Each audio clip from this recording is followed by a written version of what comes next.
Welcome to Module 4, your final module. In this module, we'll finally get to talk about probability. So a lot of times probability and statistics are kind of thrown together as one big term, but they are quite different. So we'll really examine probability in this module.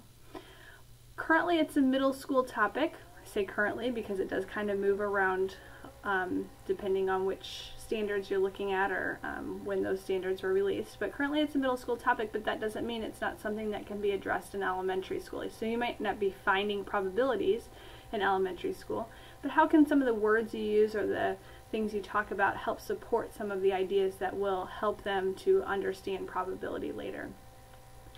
We'll be looking at fairness of games. Are games fair or unfair, and what attributes make them fair or unfair? Is it just your chances of something happening in your favor? Do other factors go into play in determining fairness?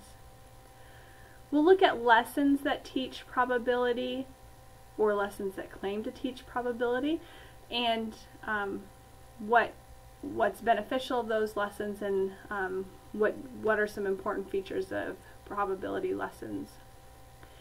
And then that's the first part of Module 4. The second part of Module 4, we really take a step back and kind of look at the semester as a whole. So we're looking at resources that are used for teaching both probability and statistics, and you'll get to examine some of those and provide some reflections on those.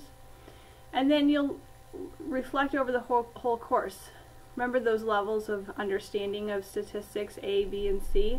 Where are you now? Where were you before? And how have you grown? Hopefully you've grown throughout this course in your understanding of data and statistics and probability. So that's a big overview of the course. We'll also be doing some stuff with Tinker Plots. We'll be looking at a feature of Tinker Plots that we haven't looked at yet. It's kind of the simulation side of Tinker Plots, so we can simulate rolling dice or flipping coins. It's always good to do those things kind of hands-on at first with your students, but you can't flip a coin 1,000 times, whereas in Tinker Plots there is a simulator to do that. There are also online ways to simulate that, but this collects data as well for you. So we'll be looking at some of those features of Tinker Plots as well. So summer coursework has a lot in it in a short amount of time. Congratulations, you are almost done, so finish strong with this. And what do I always have to end an overview video with?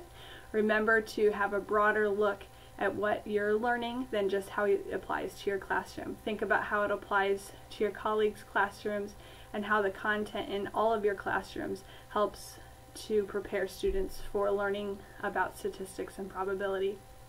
Thanks for being a part of this class, and please let your facilitator know if you have any questions.